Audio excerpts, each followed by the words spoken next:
Some of you will have questions. I want to tell you, just before I tell the questions, please, at that table, we've got these cards, the prayer of miraculous trust. I won't go through the full thing right now. It simply is, it was a prayer that was given to me by my angel, right around the turn of the millennium. And he told me that in the terrible times, in the worst of times, it would be a great comfort and that God would accomplish many things through it. It's a very simple prayer. The elements of it are, one of the things that we think right now, there's three primary elements. Ask what you want. But people think that all you need is faith in your prayer. Faith is the beginning, not the end. Faith is recognizing that Christ is Lord. But faith is not enough. The demons in hell, as it says in St. James, know Christ is Lord. And in fact, a lot of good it does it. Faith is the beginning. Then you have to have trust. Once you ask and turn it over to God, then you need to trust that whatever He allows after that is for your good or the good of someone around you. Too often we treat prayer as the cloth with which we rub the lamp and force God to our will. Guess what? We're stupid. A lot of times what we want would destroy us. God gives us what's good for us. For the same reason that when your kids would like to eat circus peanuts and potato chips all day long, you won't let them. You're going to give them something nutritious. God gave you some nutritious. And even if you don't like your cauliflower, you better eat it. On that, trust. And then you go to abandonment. When you can get to where you trust in whatever God allows is for your good or someone's good, you willingly become a tool. That God, do with me what you will. This is what I would like. Ask bluntly and simply what you want. But make me a tool for you. I willingly accept. And in it, I also have you asking for the intercession of some saint. We don't ask saints or angels enough for their help. They want to help. They can do more for us when we ask for that help. And right now, we are in terrible times. We need the church militant and the church triumph. You need friends in heaven. Start calling on them. And the funny, great thing about the friends in heaven, you ask them to be your friend, they're right, Johnny on the spot. They've been waiting for you to ask it. So that's absolutely cool, key. But then be docile. And then let it go. Now I note on this prayer card that this prayer is to only be said once for any particular intention. That's this prayer. Because this prayer is, the key to it is to help develop trust. Say it and let it go. Sometimes people think if they say 300 rosaries today, that God just has to do what I want him to. As if it's by the Herculean efforts that does it. No, it's by God's simple grace. That doesn't mean we should never pray again. Never forget that St. Augustine was washed by decades of his mother's prayer. I mean, he was a rake. He was I was identified with St. Augustine, but he had decades of his mother's prayer, and we got a great saint and doctor of the church of it. But for this prayer, no intention. So that's that. Now I'll move right into questions, and I'll try to answer. Ask me whatever you want, and I'll decide whether or not I want to answer. Go ahead. Okay. I heard this one. Well, I saw this one YouTube video, and this gentleman says that he had a prophecy in the middle of the night, whatever, that God is using Trump as an instrument, nothing can stop him. What is this deal with something like that?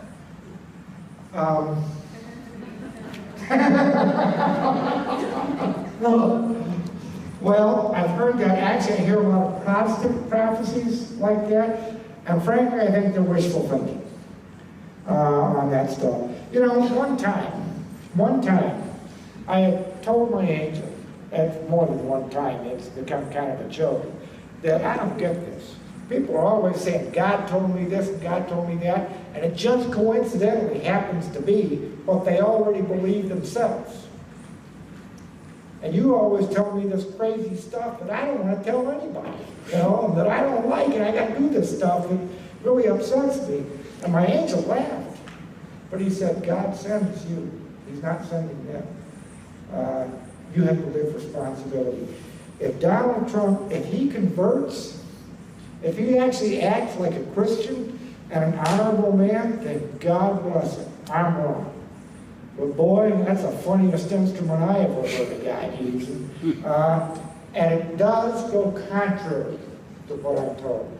The next stable leader does not come from the political system. I am a former Protestant.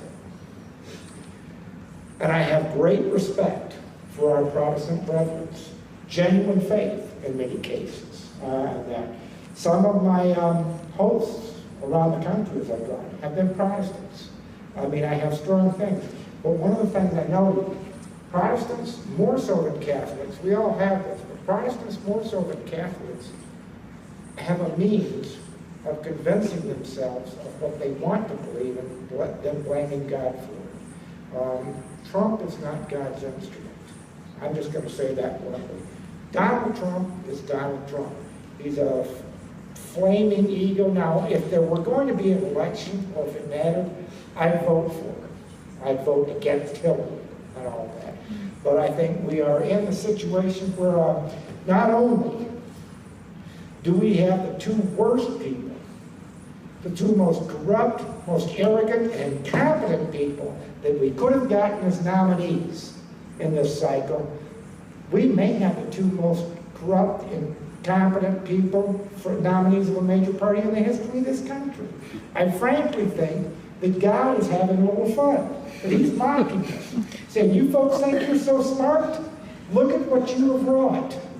And by the time you figure it out, you'll be glad that I'm intervening this time and giving you a different way, because you're a mess if this is all you got. So no, I'm not buying into the Trump as God's instrument at all.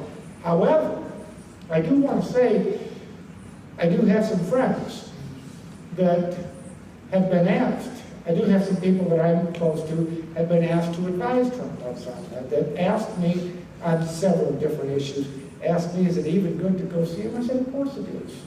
I mean, I'm not changing a thing about where the next national leader is coming from, but it'll be good for Trump if you work with him on things that'll be good for him, it'll be good for you. The good you do, nothing is lost in God's economy. So, while I have no regard for the man, I'm in the unusual position that I am talking to some people that are helping him and urging him to advise him, to give him, show him how these things work. But no, God is just making fun of us right now. He's having fun. We've made fun of him for so long, now God's making fun of us. Yes? For those of us who haven't had visitations like yours, what sort of advice do you have for someone in everyday prayer life, just hearing the voice of God and sort of discerning what He calls for us? One of the things that I say is asking about how to discern the voice of God. First of all, don't be overly certain. We have tremendous capacity to fool ourselves on that. I've long been, if I have certain protocols that I've never written down or spoken about before I even consider a visitation potentially authentic. Haven't even done that with my priests, because the devil can read our faces, but he can't read our minds, He's brilliant at deducing. I've long been suspicious if my visitors tell me something that soothes me and that I want to hear. I usually think that's probably the devil trying to fool me and all that, because, I don't get too many things that make me comfortable. But here's the thing. There is great freedom, and it's much simpler than people think. God expects you to use your whole heart, mind, and soul. You acknowledge Him, as I started talking. Do the most right thing you can think of. Even if it's wrong, if your heart is right, God will correct it, and He will draw fruit even from your errors. If you get infected with some pride and some vanity, this is my way, and this is the right way, even your triumphs will turn to ashes. So you needn't worry. I don't worry about that very much at all. I just do the most right thing I can think of, always taking responsibility for myself, never blaming God for what I think, unless it's been something I definitively been told to say, and God corrects me, and God leads me, and I work with it, and I sometimes make mistakes. And when I do make mistakes, I just keep on up to them right away, and be as true as you can. It really is, I want to say it's so comforting, because people worry themselves sick on doing just the right thing. You can't know. And if you're relying on yourself, you'll make a botch of it every time. But with God, He's so wonderful. Just do the best you can. Always really trusting in Him and knowing that you're just a little guy. And whatever you do, it's going to come out well. I mean, you will make colossal mistakes. When I first went to Colorado, I had no connection with Colorado. But I knew that any public work had to begin from there. Why? I don't know. God's bigger on the what than He is on the why. Ain't your business, son. So when I went there, when I first started, in my first 6 weeks, I was kind of flustered because I figured, okay, I got to get something started here. I don't know exactly what. I started trying to plan things out like a political campaign, because that's what I knew, And nothing was working. I mean, the Archbishop wouldn't even return my calls or anything like that. They're like, who is this joker? And all that. And I was getting very flustered. In fact, one of my priests said, Charlie, don't give up. After 6 weeks, my angel had come to me and told me something that was fairly interesting. That was that I was never to have a formal ministry. Rather, that I was called to be the fire that would spark 1,000 ministries. So I figured, okay, I don't exactly know what that means. They say weird stuff a lot of times that you don't know what it means, but I figured, okay, you'll figure it out. And so I just did the little things right in front of me. And looking around now, all across this country, there are storm groups, next right step groups, what they're doing. And I've been able to visit some of them this year, getting together once every 2 weeks or once a month on how do we build each other up, how do we help each other, how do we help be the family of God right now. Just worrying about the little thing. I see the joy on that. I think, hot dog, fumbling and stumbling around. See this whole country anyway, and the website is read around the world. The only country that doesn't have any visitors is North Korea. And in fact, I kind of laugh because I'm big in the United Arab Emirates. I don't know whether to be proud of that or frightened by it, but there it is on that. So really, just stumble forward, always acknowledging God, and always acknowledging, I'm sorry, I'm going to try to be careful to get the questions. One of the most satisfying, soothing visitations I ever had. It was a very brief visitation. I was in, I'm sure everybody here has gone through it, one of those, I mean, Lord, I'm not worthy and all that, and I really am a screw up in a whole lot of ways. And the Lord appeared to me. And he had one of these sly grins on his face. He had a stick in his hand. There was a puppy there, kind of a whitish beige puppy with a fat little belly. And the Lord threw this stick. And that puppy was comical. I mean, he went chasing after it, and he was one of those, wasn't quite formed yet, stumbling around, tripping it over his own feet. I mean, he fell several times. He bonked his head on a tree one time. But he was so eager. And he got the stick and came stumbling, back the same way. And the Lord, he gave the stick to the Lord, and the Lord looked at me and said, "You're a game little fellow." That was it. And I love that. Not elegant, not particularly talented, but be eager. Don't worry about when you stumble over your own feet. You bonk your head on the oak, your head's hard. That's why God made your head hard. It was very soothing that we don't have to be the great, magnificent, all this nonsense. Central casting out of Hollywood done damage. So let's get to another question so that I don't squander all our time. Yes, ma'am. Is the leader supposed to be a positive leader or a negative? I have, I understand that perhaps you don't read the column regularly, but I've had people that do read the column regularly. He will, okay, he will be a dictator, but he is God's man to restore all things. Frankly, there's no way we get out of having a dictator for a while now. Democratic means, well, I mean, it's like bleeding on the highway. If you don't have emergency means, you're going to die. Our democracy is already dead if we don't have emergency means to bring it back. So yes, he will be. And let me be clear, we could have 2, 3, 4 leaders in a period of a couple of months that are not the guy. But God has his man, and his man is going to restore things and get us set to confront the things that we have to confront. America is not dead. Her best days are in front of her. The best days for the world are in front of her. Not because of anything that we do, but because God's going to rescue us. And it's very important with this rescue, once it's accomplished. We are such a foolish people. You know, from the very beginning, it's been emphasized to me, this is not the end, but it is a normal world where our hearts are changed, and we better get it right. After that's done, my work is done. But we better get it right, because I've also always been informed that while we're being given one more chance to get it right, the next time after this there's a mass apostasy, it triggers the beginning of the end. Then we go into the sequence of the end. So I hope that it lasts for 1,000 years. But regardless of how long it lasts, that's not my business. My business is just to get you safely to the other shore of rescue. But the final man, and you'll recognize it, he will be authoritarian, but he will be God's man and truly God's man. Yes?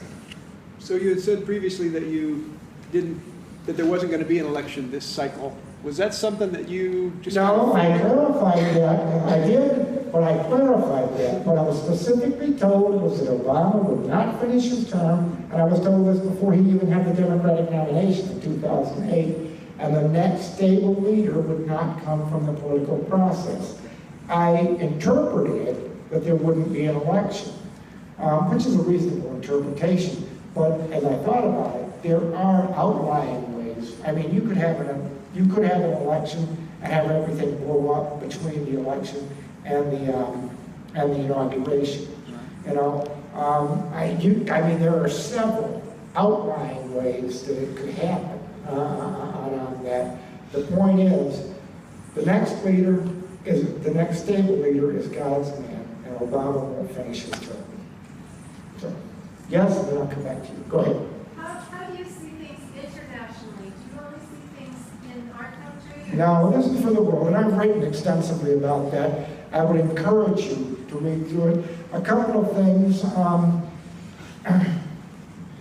I mean, with Islam, Islam is a satanic deception. Muslims, most Muslims, and I would encourage you to read my piece concerning Islam. That's a definitive statement on that. There's a search feature on the thing. Most Muslims are just trying to reach out to God in the way that they've been taught. Islam itself is a deception on the thing. I have been told that Islam ultimately will collapse far more quickly and easily than anyone ever imagined. Quickly. There will be mass conversions, primarily through its women, by Our Lady. But it won't happen until we in the West confront Islam, both intellectually and militarily. As long as we keep, so that is the thing. Once Islam collapses, just like the cult of Quetzalcoatl in Mexico collapsed when Our Lady of Tepeyac came, Our Lady of Guadalupe, we'll see the real danger, which is China. China is the instrument of darkness in the world. Not the Chinese people, but the Chinese government. And that desperate struggle. We won't win it. We'll be rescued. We're called to endure. And in the course of that struggle, the United States and Russia will become the most serious allies. I mean, steadfast allies. You will have a bringing together of East and West again. This is one of the things that I've always been told is that one of the fruits of the story is that we will once again all be one after it's over. Now that does not mean, people hear that and they think, oh, Charlie's Catholic, that must mean we win. It's a little bit more serious than that. It's more like a joyful family reunion where everyone brings a dish. Our Protestant brothers and sisters will get the structure and foundation that was lost at the Reformation. We Catholics will receive some charisms that we've so neglected that they fundamentally don't exist. Having been both in Protestant and Catholic circles, Protestants get more excited sometimes than Catholics. Some of the greatest heroes I've met are priests. Do you know what clericalism is? Clericalism is using religious office, religious authority to get temporal authority, not really believing in God. The Catholic Church is infected more deeply with clericalism than any other church I've seen. I mean, there are many priests out there, and any of you that have been Catholic for more than a decade, you've met some of them, that don't believe in God at all. They believe that they have got a pretty cushy deal, and they're going to hold on to that deal. We all are in need of renewal. I'm very happy. I had some of my European readers, and I got a lot of them. They had asked me at one point, so what happens to us? And I had told them, I said, you made yourself eunuchs. 100 years ago, Europe was chock full of great powers. But what happens to you in this process is the same thing that happens to eunuchs everywhere. You get kicked around by people that haven't given up their thing. I'm a little bit encouraged that Great Britain is showing some spunk again. And another thing, one of the things I'm real big on is a nation needs to be able to control its borders, but it needs to be able, you want to be charitable. I think our immigration policies are idiotic. I mean, in 2004, I was trying to develop in Congress. We're idiots. We force people to live in the shadows because we turn our heads on the illegal immigration. But we make legal immigration, it's like jumping through. I've met good people, spent 10 years. So we make it brutally hard to immigrate legally. We make it very easy to come in illegally. And you just have to forfeit some of what your rights would be. It's insane. Frankly, with my old Republican things, they always knew that I was something of a squish. I believe if it were up to me, you do a background check. If there's no criminal stuff there, then come on down. But you got to have a sponsor for the first 3 years. You ain't got to do any welfare. And you got to learn English. I do think, now y'all here on the Southwest, you do know some of the neatest places I went were in Texas, where they actually learned Spanish and English were used by many. I do think it's a terrible thing that in America, we don't understand languages. We don't put a premium on it. The truth is, for those of you that do speak another language, it's not just another way of talking. It's another way of thinking. And it helps strengthen your mind. But I'm going to say something else, too. I think the devil has inflamed some of those who are more orthodox and more conservative against some of these things. I believe in controlling our borders, but before this is all over, Mexicans, Hispanics are going to be a big part of the secret weapon in the renewal of the world. And we need to be careful not to gainsay that. Protect our borders, live it right, but boy, if there's anyone, and I don't think there is in this room, because you've met some people that really don't like people who are other. If there's any of that, don't buy into it, because we're going to be grateful. Remember, Remember where Our Lady of Tepeyac comes from. Okay, you know. ISIS, oh. That was her. Oh, you're awake.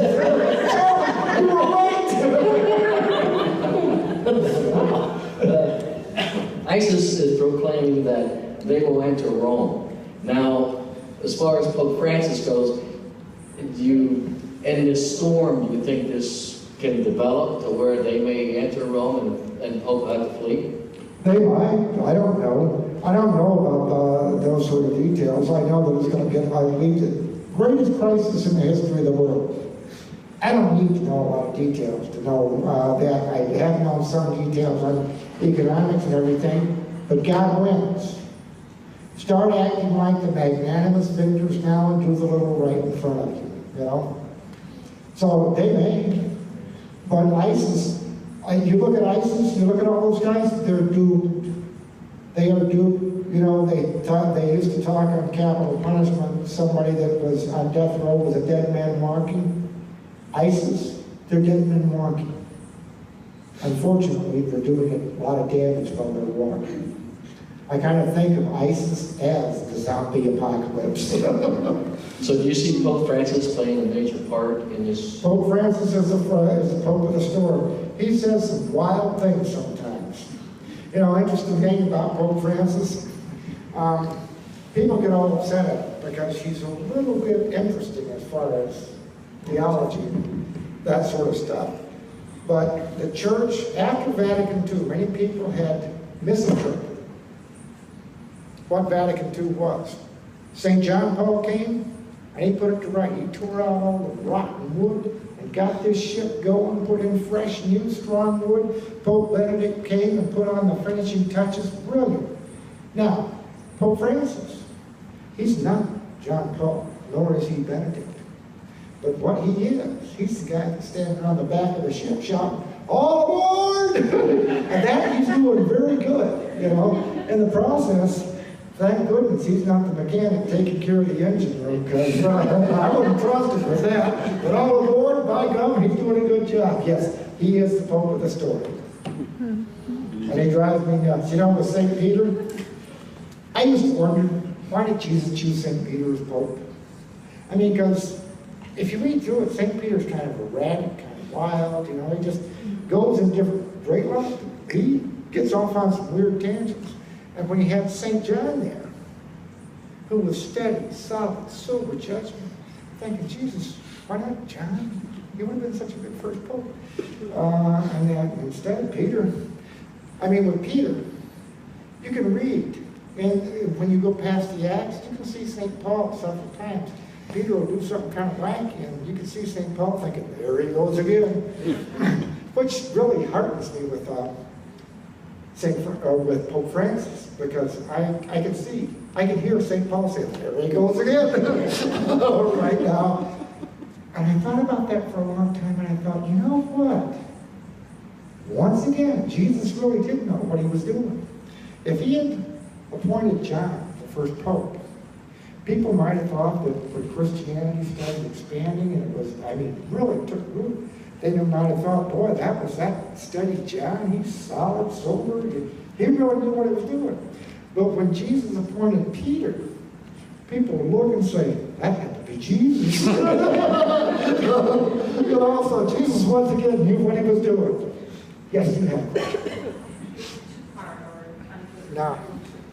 Okay. I would like you to speak a little bit about the cathedral in the mountains. I'm not going to go deep in that. On the shrine, it's not a cathedral. The cathedral is where the bishop lives. The shrine, go to the website. You can reach it just by charliejohnston.org. That'll take you there. And on the search feature, just look up the shrine. It'll give you the whole history. Okay? Well, you go ahead and ask the second question. Maybe I can say something on that. But everybody's got the shrine. Earlier you said the people in this room are going to be in charge. People like, expand? no, I don't want, don't, be careful. Please don't go through, I said people like the people in this room are going to be in charge. I did not mean it here in Las Vegas. You're the new cabinet. Thank you for asking, Congresswoman.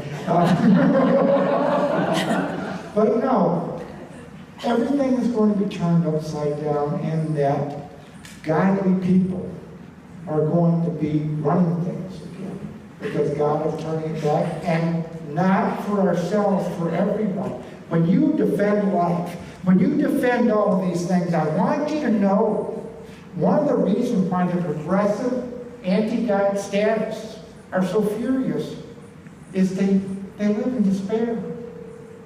They think being famous is the only immortality they get.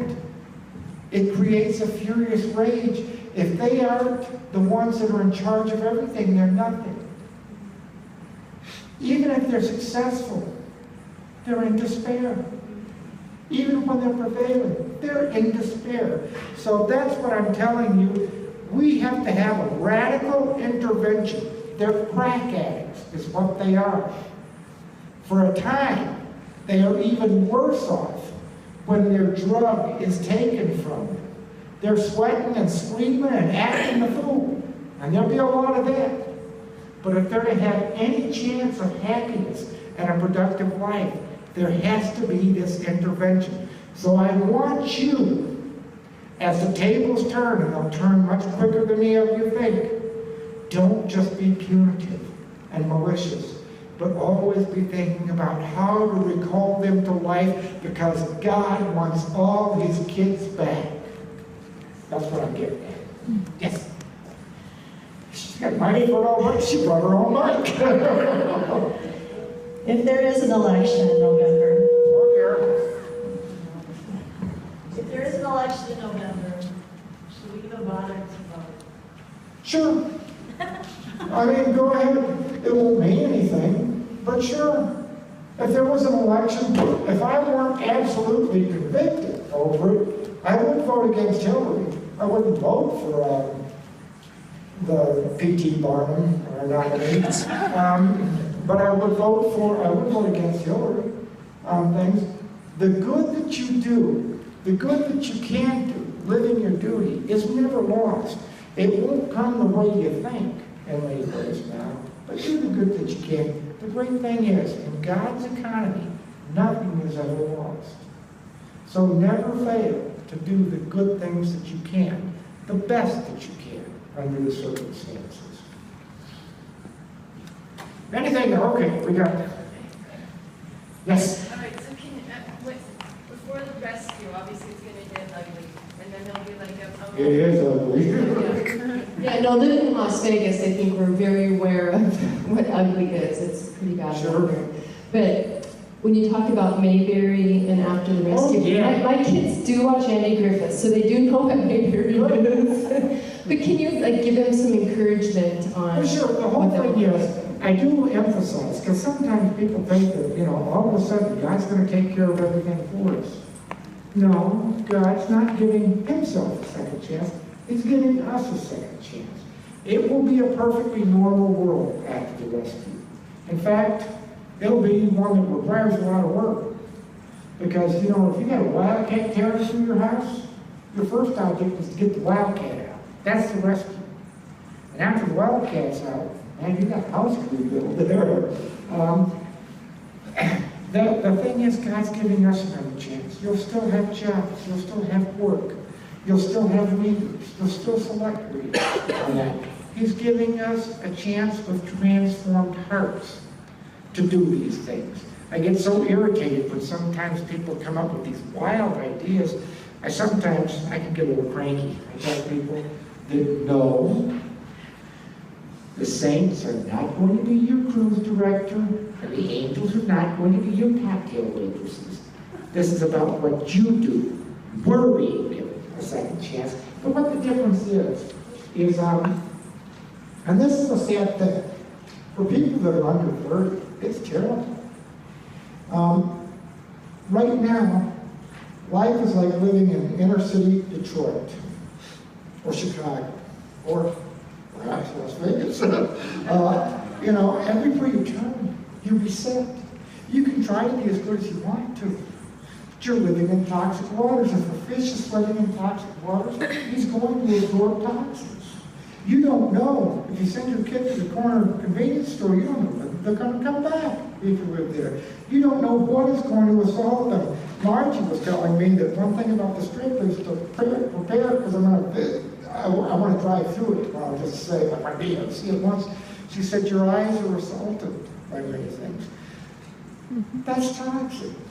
What the world is going to be is much more like Mayberry, where it's assumed that we help each other, that we care for each other, that when you see that when, you know, good old goobers needing some help, well, let's get together and help them, you know, and all that, where people build each other up. And the sad thing is, for people under 30, they've never seen an ordinary world. It's completely alien to them. One of the things that I try to get through is you get one of those 40s, 50s ordinary movies and that, or like Mayberry, this is not fantasy. This is fundamentally how it used to be. That's what ordinary is, where you're being assaulted all the time. And the thing is, even let's talk about the sexual revolution now. And boy, I sure ain't judging anybody, because when I was young, I was a pretty enthusiastic recruit for a good time and all that. It's very seductive, but it's very deadly. Our grandparents had it right. Love is about a connection. It's about giving yourself completely to someone else. What's happening now in this toxic world, people want to be cared for in a world that doesn't care, where everybody's reaching. All right, you know, how do I get my advantage out of this?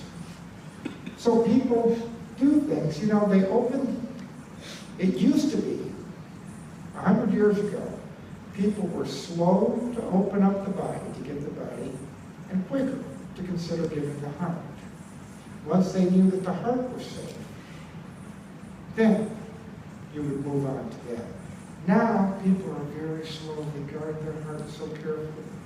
And they give the body as if it was peanuts, in the hopes that maybe the heart will be taken care of. And what happens is it always hurts. It's always an exploitation. And so you develop scar tissue. Your heart is hurt. Scars. And eventually you get enough scars, you get no feeling left at all. We have told our children a great lie. We told ourselves a great lie. That sex is without consequence. It always has consequences. You know, when a drowning man, when there's no real affection, if you're out in the middle of the ocean and you're dying of thirst, you need cool, fresh water. Love is cool, fresh water. But you're tempted to swallow the brat that you have there, because it will give you some temporary relief. But it has a deadly price. It makes the problem even worse. And if you don't stop, it kills you. We have given our children something that's killing them, killing their spirit. We're responsible. We need to call them back. And this rescue gives us the opportunity to care for each other, the fullness of the dignity of the human person. See that. See, you know, so for me right now, when I think of my whole motivation, I was scared most of my life. I thought, man, all I got to do is hang in. Year and a half, 2 years more. I'm going to bequeath my children, my grandchildren, the world that I could only have imagined. I tell you, you be steadfast. Your children, your grandchildren, their children will call you blessed if you stand for having given them, for having played your part in giving them that world again. And they will look back 20 years from now. People, you that are sitting here right now, you will look back and think, how did they ever, they were so arrogant and thought they knew, how could they ever have lived those things? You ask yourselves now, how could people have ever condoned slavery and thought it was good? They did. What we do now is far worse. We've locked everyone into slavery. It's ending. Yes, go ahead. Well, and I'm asking this because I'm a mother. Sure. So I'm sending I'm a pops. some of them across the country to college in the next month, and will the college I system understand. still continue? Or, like, hopefully it's gonna be different, but you know what I'm Have them saying? do what they're called to do. One of the things, and I understand the fear of a parent, my son is a cop, and he's a regional squad commander in near Tallahassee, Florida, southern Georgia. My son is my best friend. I'd love for him to be a cop. But he could be a sign of hope. He could calm the waters, and he needs to. One of the things I tell you is that God knows everyone that's alive during these times, He chose you. He called you for work. That includes your children. Your children are called to be heroes. God knows where they are. Let them go where they're called. Go ahead and make some plans so that you can get back together again. But He called them to be heroes. I'm going to tell you this. One of the things right now, you think the youngest generation is a frivolous generation? No, we were the frivolous generation. The true greatest generation is those people that are young right now. They are called to be heroes, and they are going to answer that call. And they are going to do it with great rejoicing when they find out that life really does have meaning and profound meaning, and that we are loved and called to love. They've been told all their lives that life has no meaning, so get all the sensations you can, because that's all you get. BS. I'm glad I just said the initials instead of the regular word and all that. But let your children be the heroes that God will do. I encourage them to do that. I know the fear. My son, sometimes he tells me stories, when he's out, he'll tell me some of the stories about some of the more heroic things, and I've had to look at him, because we are best buddies. I've had to look at him and said, son, Charlie, I love you. And I'm interested in hearing some of your cop stories, but when you're telling me these, you can't. When you're telling me about close calls, bullets and that, I said, you're scared of each other. Don't do that. I said, okay. Hello? Yes? Yes, Charlie, this is my question. What, in your opinion, what is the positive actions people should do, or what is the next step, the next right step to do in case of storm, turmoils, like the Orlando shooting and gun shooting? What you're called to every day. I know. Now, if you're looking for me, and I know people do this, they want me to give them some formula. You don't get a formula, ever. Each of us has an authentic personality. God calls you to use your authentic personality, so you have to determine that. I can't tell you what to do on that, what you're supposed to do. You have to determine and offer it up to God.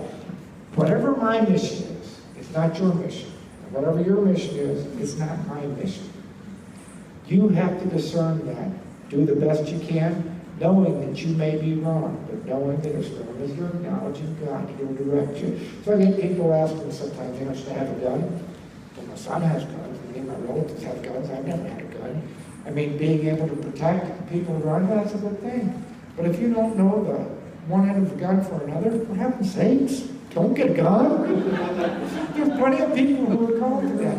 Some people are called to put away stores of food. If that's what you're authentically called to, then do it. Do it and take responsibility. It's just what you're doing in front of it. Some of us, I'm sure those of you who read regularly know that I'm very close. David Delighton and I, or the fellow who did the Planned Parenthood videos, we're good friends. In fact, we'll be spending a good chunk of time together on this trip. He's called to something that in worldly senses seems grand, scary. We've gone through a lot of things where it was shaky. That's fine. Live that authentically. Do what you're called to. I'm not called to go out and do videos of Planned Parenthood. Somebody's already done it. But I am called to help them as much as I can. If I come, I do. Always remember, your first duty is to those souls that God has given for a time into your care. Care for them. It's easier and harder than anyone can imagine. I think we are past date, so I maybe go to, they said that if we get out of here at 8:20, they won't get to thing, but anybody else? Yes, Dave. Okay, then tell me 2 more questions after this and I'll go ahead. I read very briefly in the website about late 2017 occurrences. Is that the consequence of the 100th anniversary of Fatima and the Garbandal? Well, I need to make sure you're asking about that. I don't sit and decipher these things. That's what I was told. After I was told that, it certainly jumps out at you that it is the 100th anniversary of the final apparition of Fatima, and it does jump out at you that it is the 500th anniversary of Martin Luther breaking away from the Catholic Church and all of that. But see, people ask me that sometimes, and I think people think that I sit and weep at prophecies and try to come up with some sort of concordance of it, come up with that. Lord have mercy. I don't have time for that, and that would just be a fraud. I mean, if I did it that way. I was told that, and then there it goes. Do I think that it's related? Yeah. After reading, I think, holy cow, yeah, it probably is related. But Fatima, we are in the times of the fulfillment of Fatima. So, yes. See, some people, when they want to say yes, they just say yes. Me? I'm trying to learn how to give a short answer, but I've never quite got the long hang of it. Okay. This gentleman and this gentleman. And that's... You were scratching your face. Okay. I would say to that, when your face itches, scratch. Have you ever visited Medjugorje? No. Okay. No. Are you planning to? Not until the storm crashes. If I were in Europe right now suddenly, and I have a healthy regard for Medjugorje, don't think I don't.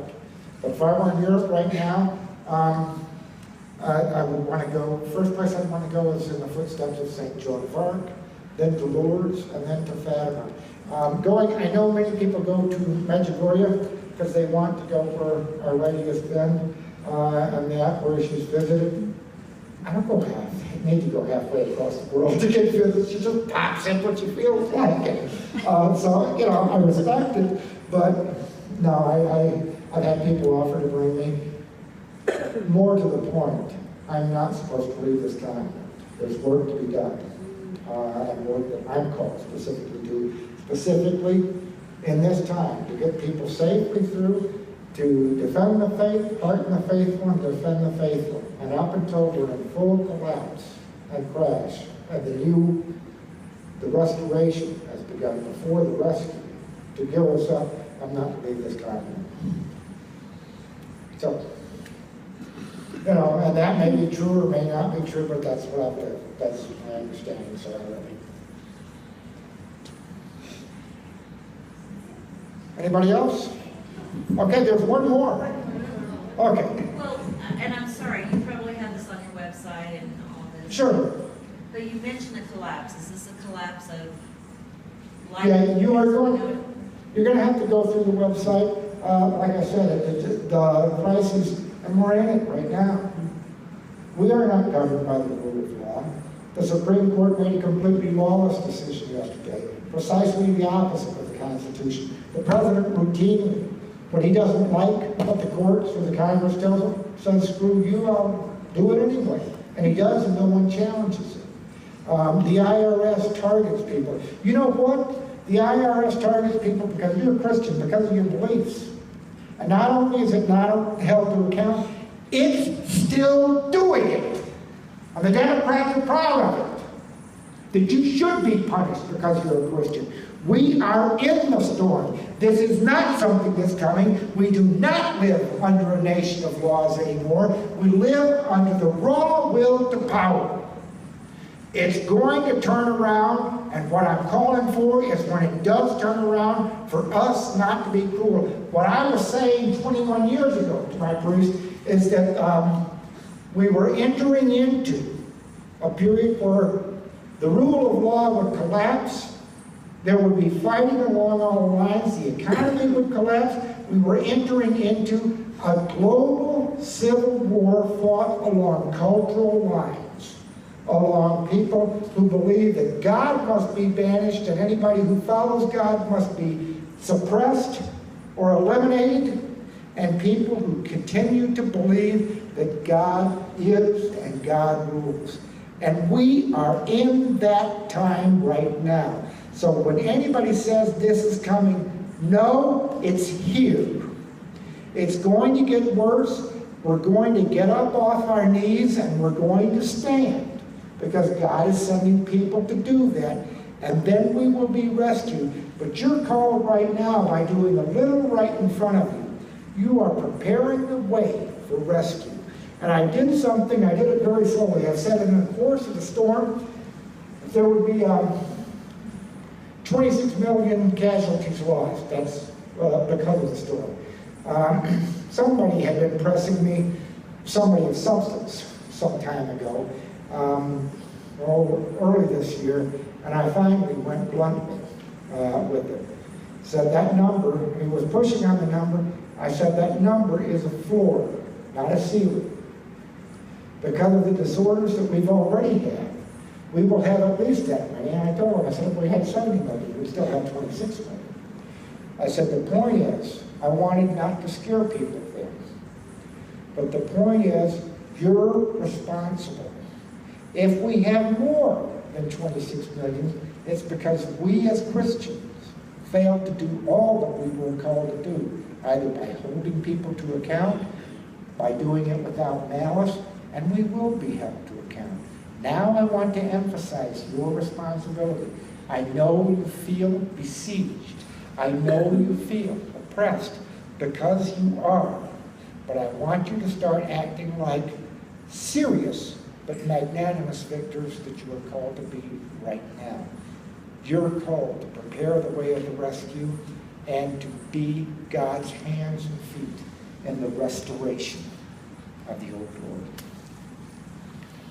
Anything else?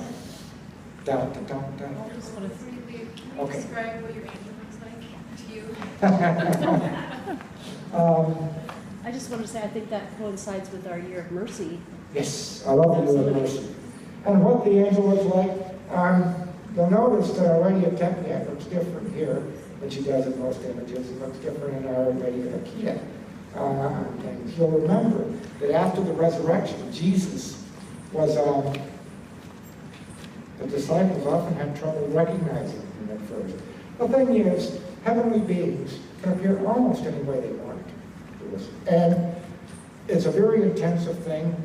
They usually want to reassure us. So they appear in a way that's reassuring to us. So the way some appear to me is not the way. It's not necessarily the way they would appear to you. That said, the angel who instructs me is kind of tall and lanky with fairly kind of a light chestnut brown hair that he wears in ridiculous styles and everything. And he's kind of like lanky. You know what lanky means? You know, he moves. Well, who's the guy? Ray Bolger played the Scarecrow. He kind of moves with that loose thing. But that's the way he appears to be. He may appear completely different to you. Sometimes I've wondered if he's letting people see him, because he really does wear ridiculous hairdos. When I saw in one of the Star Wars movies, Queen Amidala, like, does the producer of this know you? And I'm like, but sometimes he's had it more in normal styles. And I wondered at that time, there was once he came to Mass with me, and he sat on this side of me when I was sitting on the left side of the church. And I just kind of wondered if other people could see him, because he looked completely normal and was dressed completely normal when he was talking. I'm very careful about the things. He was very clever. He sat on this side of me, so when we went up to receive, I really wanted to look back and see if he received, but I didn't dare. You know, there are some things that you don't do out of your place, but that's how he looks to me. He's very friendly, he's very chatty, and that. Although he did get mad at me once. And at that point, I saw a portion of his glory, his ceremonial rings glowing. I thought, okay, I see why folks in the Old Testament were scared to death of you. But angels, I want to finish with this. Angels I'll bet you almost everyone here has seen an angel. You don't want to see them the way I do because the glory is intense. I mean, it'll take a lot out of you. But one of the things that angels do, they can come, I used to say that they can make themselves small, and people started thinking, you know, well, they can hide their glory. They can come looking just like one of us. And it's one of the favorite angel games. I mean, it's like trading baseball cards or something. They love to come when you're in a great struggle or when you're really down. You know, the stranger who comes out of nowhere and just says something that's kind of encouraging and that's gone, or the chance encounter, or frequently that's an angel. I mean, and they get so tickled about doing those sorts of things. Most everybody has had that at some point. Odds are, I'd give you about 90% odds that what you encountered was an angel hiding around because they love doing it. So, anyway, what I'd like to do is let's finish off, because I'm pushing my luck here. Let's finish off with our Father, Hail Mary, and Glory Be, that traditional Catholic prayer. Thank you all for coming. In the name of the Father, and of the Son, and of the Holy Spirit. Amen. Our Father, who art in heaven, hallowed be thy name. Thy kingdom come, thy will be done, on earth as it is in heaven. And give us this day our daily bread, and forgive us our trespasses, as we forgive those who trespass against us. And lead us not into temptation, but deliver us from evil. Amen.